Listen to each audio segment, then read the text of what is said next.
Hey there, friends. Welcome back to Bundle Banter. I'm Brandon Dayton, your humble narrator, and this is the animal style bundle from In-N-Out. I mean, humble bundle. Yeah, it's genuinely bizarre, a collection of games that feature animals, I guess. Why not? There's a couple absolute bangers. There's some reasonable indie titles. There's one legitimately broken mess, and two games that are just basically cats. All cats all the way down. So if you like that, cool. I'll give some brief opinions on each of them first, and then we'll go a bit more in depth. But first, the tier rundown. There are 3 tiers in this bundle. The bottom tier gets you a castle full of cats and Chillquarium. Middle tier will add a building full of cats to BROK the InvestiGator and the BROK spinoff that I guess exists. And then the top tier will throw in Amber Isle, Cattails, Wildwood Story, Crab God, and Siralim Ultimate, which there are some bangers in there. I already own Siralim and Amber Isle, and from the bit that I played, they are worth owning. So let's go now a bit more in depth, and we'll start off with one that I'm familiar with, Amber Isle. So basically, Amber Isle is what happens if you say, hey, what if Animal Crossing, but you're a dinosaur shopkeeper? Sounds pretty cool, right? You customize your own prehistoric creature, and I mean proper customization too, not just palette swaps, and then you run a little shop on this island full of dinosaur villagers, gather resources, craft items, sell the items, befriend the locals, the whole cozy sim loop that pulls me in so very well. And yeah, when it works, it genuinely works really well. The art style's adorable, the dinosaur neighbors likable with actual personalities and decent writing, the shopkeeping is properly addictive once you get yourself into it, and yeah, there's like 35 to 50 hours of content here. The problems come with things like the camera, which is bad, dreadful even. There are fixed angles and it clips through objects and can't really rotate properly, blocks your view all the time. The tutorial, oh my god, it lasts over an hour and treats you like you've never seen a fucking video game before, which, okay, in some cases, maybe that's true, but can we have an option to skip it, please? 2 years after launch, it's also still fairly buggy. The animations will glitch, and cutscenes will break, and items will just clip through the floor, never to be seen again. Multiple reviews compared its polish to Pokemon Scarlet and Violet, which is not the compliment that Pokemon fans think it is. The charm does apparently override the jank for many, myself included. But a $25 full price tag? No, that's taking the piss, buddy. If it's $6 in this bundle, however, I don't know. If you like dinosaurs and can tolerate technical disasters in service of a strong core loop, well, this is actually a decent value, but you should know what you're getting into. The other one that I have is Siralim Ultimate. And again, it kind of clicked for me. I don't know that it'll click for everybody. It's for a very specific type of person. Siralim Ultimate is a monster collecting RPG with over 1,200 creatures with over 1,500 unique traits. And I mean mechanically unique trait, not like, oh, 5% more attack, but it's like, this trait makes spells cast automatically, and then there's this other trait that tricks the game into thinking those automatic spells were manual, and all that chains into a third trait that triggers when you manually cast. It's like Magic the Gathering deck building, but with monsters. The entire game is about assembling absurdly broken synergy combos, so yeah, of course I loved it. Catching the monsters is about the most trivial part of the game. Every creature has basically the same identical potential, so you can be focused purely on team building strategy. And yeah, if that's your jam, 1,000-hour game, not exaggerating. The build depth is enormous. You don't have to grind for perfect individual monsters and hatch eggs and all that shit. The developer keeps on updating it based on community feedback, which is a good sign. The problem with this game, I suppose, is everything that surrounds the combat. You manually explore these repetitive 3-floor realms over and over, and there's no auto-explore, despite players begging for it. The tutorial will dump walls of text on you for the first few hours, like even longer than Amber Isle. And I guess it is legitimately needed in this game because, yeah, there's a lot of depth here. But once you've optimized a team, the actual gameplay becomes sort of a mindless grind, while your brain does all the real work in invisible spreadsheets. There's no meaningful loot, really, no chasing rare drops, just incremental stat increases. And that was not enough to keep me chugging along for more than 10 or 20 hours. The dopamine comes entirely from solving the mental puzzle of how do I make this team cast 30 spells before combat even starts? And if that sentence isn't enough to excite you, then yeah, you should probably stay far away. But at this price, in the bundle, I would argue that it's fairly incredible. Our next game up appeals to me, though I don't own it quite yet. It's Cattails, Wildwood story. It's basically like Stardew Valley, but you're a cat. There's no farming, though. Sometimes you're forced to fight shadow cats in this like bullet hell sequence, and it looks pretty neat to me. You hunt, you gather, you fight, you build your colony and romance other cats and raise kittens that actually do inherit visual traits from both parents, which is cool. The customization options, extensive. The cat NPCs have painted portraits and distinct personalities. Again, I like that. They'll develop their own relationships independent of you, which honestly is a lovely touch. Again, a genuinely cozy game. The accessibility options are also fairly strong. Adjustable day length, difficulty modes. You can toggle off the bullet hell hunting minigame entirely if you want. Massive improvement over the first Cattails game. Appeals heavily to Warrior Cats book fans if that's your childhood. Did you ever want to run a clan of feral cats? Well, here you go. It's the game for you. The downsides, though, are that the game does get sort of repetitive after you finish the main story, and yeah, the main story's fairly short and basic. The boss fights are surprisingly hard for a cozy game. It's sort of jarring, honestly. You go from cozy game to like genuinely difficult bullet hell adjacent nonsense, and here's the real killer for a lot of people. You lose your entire inventory, permanently, on death. No retrieval, don't go back for your bag, there's nothing there. You died. Again, for a cozy cat sim, it feels sort of at odds. It feels harsh. But honestly, if you love cats and you want to do the relationship building and collecting and customization without the traditional Stardew farming mechanics, I mean, this game seems pretty solid. 20 bucks is steep, but it's bundled with a bunch of other stuff that does make it reasonable, I guess. Just prepare for the difficulty spikes to slap you in the mouth when you're least expecting it. Our next game on the list, descending into the middle tier, we've got a Building Full of Cats 2. It's a hidden object game, which sort of the bane of my existence, honestly. But you hunt for like 1,000 cats across these themed apartment rooms. And yeah, that's it. That's the whole game. Each apartment has a different theme and a little side quest for the resident. There are pop culture references everywhere. Artorias, Melania, Hatsune Miku, just all crammed into these rooms. I think a lot of the references will fly over people's heads. They did for me. The game takes about 4 to 7 hours to complete, which is a substantial upgrade over the first game's 1 hour runtime. The game, however, is relaxing and stress-free, like most of these are, I guess. The hint system is frequent enough that you won't feel yourself getting stuck, and the developer even donates a portion of the proceeds to cat rescue. The Dev Cats catalog has a cult following, and each game apparently does keep improving. On the downside, the click detection is just way too precise.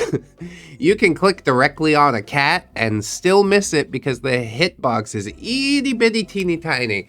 Some of the minigames also don't work very well on the Steam Deck. The pregnant cat level makes you find a single hidden object on a large map 10 times in a row, which is exactly as tedious as it sounds, but yeah, for $6, I don't know. If you want a cozy, low-stakes, hidden object game with some charm and you don't mind the fussy click detection, yeah, this is fine. It does exactly what it promises, and nothing more. I personally won't be wasting any time on it, but I won't judge you if you do. The game that does deserve my judgment, the broken mess that I talked about at the beginning of this review, is Crab God, our next game. Crab God makes me genuinely sad, because there's a good game buried somewhere in there, you know? It's this underwater tower defense resource management thing where you guide a crab colony through these coral reefs, and yeah, charming aesthetic, I'll give them that.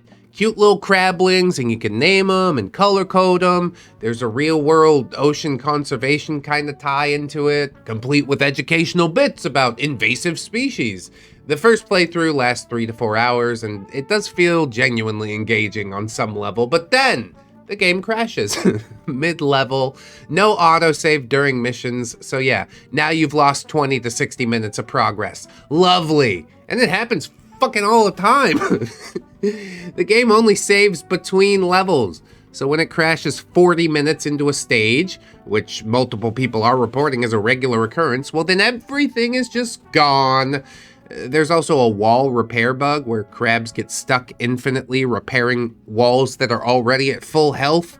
The UI breaks when enemies swarm because the crabs and the fish will block your cursor, and here's the real kicker, the in-game bug reporting system, well, it's also broken. There's also zero replayability. 1 4-hour run, and yeah, the game is basically done. There's no meta progression, no meaningful variety between runs, nothing to pull you back in except maybe achievement hunting if you're that insane. $20 for a broken 4-hour tower defense with no replay value. Yeah, fuck no. Absolutely not. If it were $3 and the crashes were all fixed up, I don't know, maybe. But as it stands, great big pass for me, and I'd recommend that you pass as well. Anybody who spent money on this game, especially at full price, oh my god, my heart goes out to you. I weep for your poor choices in life. Our next game's also aquatic, but it is pretty legit, and you can get it at the lowest tier. It is Chillquarium. Chillquarium's an idle fish collecting game, and yeah, that basically tells you everything you need to know about it. Do you like that? Sort of, I do. You buy these randomized fish packs and wait for them to grow up in real time, even when the game is closed. And then you sell the fish for profit, and you repeat forever. There's an encyclopedia to fill out, rare color variants to hunt, and yeah, I mean, that's basically the entire game loop. You buy the fish, you feed the fish if you give a shit about feeding them and can be bothered, then you sell the fish and buy more fish. No automation unlocks, no new mechanics introduced, ever. Which might be good or bad. I'll admit that the game's pretty cute. The pixel art fish sprites have variety, and there's a guitar music soundtrack that's pretty relaxing. All around, it works as like a great second monitor screensaver. The fish are always growing even when you're offline, so yeah, check in for 5 minutes daily and you'll make some progress in the game. I don't know, for the price in a bundle, it's a solid value as long as you know what it is that you're getting. But yeah, this is less of a game and more of like an interactive screensaver, honestly, which is definitely not for everybody. Sessions literally last 30 seconds for some. You sell the adults, you buy the replacement, you close the game. There's almost no tank customization, no plants and castles and things, despite this being an aquarium game, and I feel like that's a big missed opportunity. There's no reason to keep your favorite fish around because you're constantly selling everything except the highest earners. The rare fish drop rates are also pretty fucking abysmal. People report opening thousands of packs without getting what they need. And the developer keeps pushing their upcoming bird version of this in-game, which gives it some free-to-play shovelware vibes despite, you know, actually costing money. It's a bad look, honestly. I understand wanting to promote another title that you're working on, but please don't do it in the game that I already own, that I theoretically paid money for. Please and thank you. If you want a passive daily ritual with cute pixely fish, I mean, yeah, it delivers that and nothing more. If you're looking for any sort of actual gameplay depth, then you should run. Our next titles up are BROK the InvestiGator and BROK the InvestiGator The Brawl Bar. And I can sort of talk about them both together, I think. So yeah, BROK the InvestiGator is a point-and-click adventure game, which already I'm out. But it stars a crocodile detective, and yeah, the gimmick is that you can solve puzzles through investigation and clues, or you could just go out there and beat people up, which is basically all of what the Brawl Bar version of the game is. There is proper beat 'em up combat, but it's integrated into this detective game. Unless you're playing the Brawl Bar, in which case, yeah, it is just a beat 'em up. It's set in a dystopian world of anthropomorphic animals with class division themes and parent-child relationship stuff and time travel elements, and all that's crammed into a 10-hour runtime. It's thick. It's meaty. And to me, the multiple solution approach does work. You've got genuine choice in how you solve the problems, brains or brawn, and the combat is pretty simple, but I don't know. It's functional enough to make your choice meaningful. And if you really like the combat part, yeah, there's an entire game, the Brawl Bar. You head on down to the Brawl Bar, beat up as many dudes as you want. There's 11 different endings to the InvestiGator. There's options to skip if you're seeing some repeated content during your multiple playthroughs, and there's tracking tools for things that you've missed as well.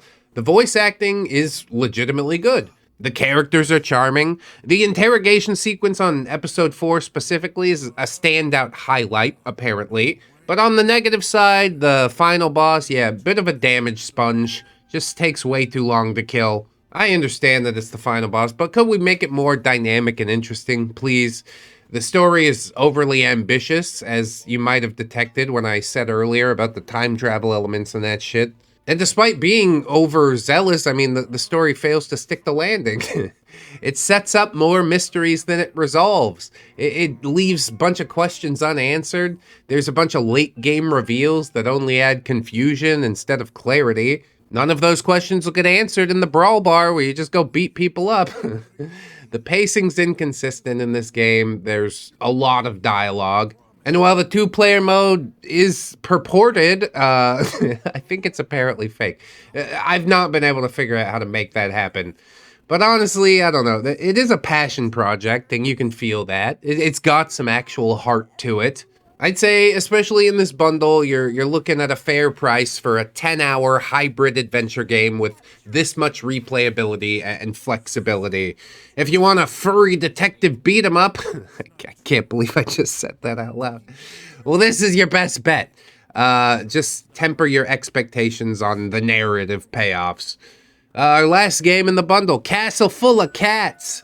Yeah, this is where the dev cat's hidden object journey started for many people.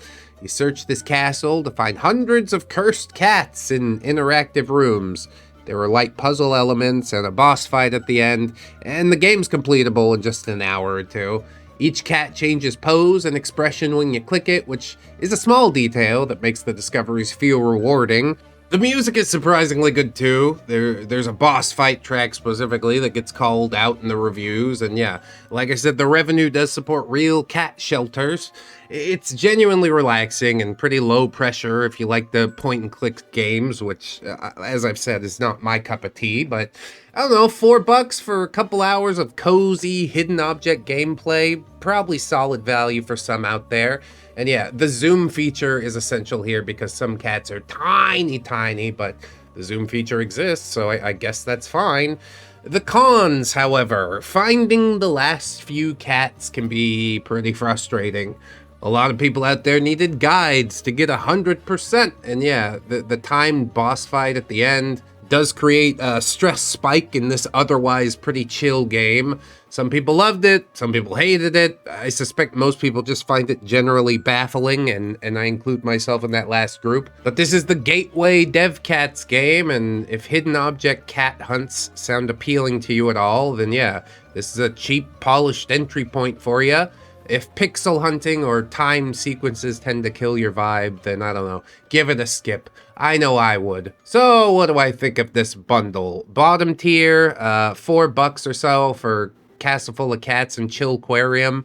Both very low engagement games that you can zone out with, and yeah, for a couple bucks each, I'd say that's fair value. They deliver exactly what they promise. Personally, for me, I'd avoid Castle Full of Cats, and I'd play a bit of Chillquarium. Although I use play very generously there. It mostly just sits there on my third monitor. The middle tier adds the second hidden cat object game, which, as I've said, not impressed by. There's also BROK the InvestiGator, which I like, and the Brawl Bar version of it, which I like less so.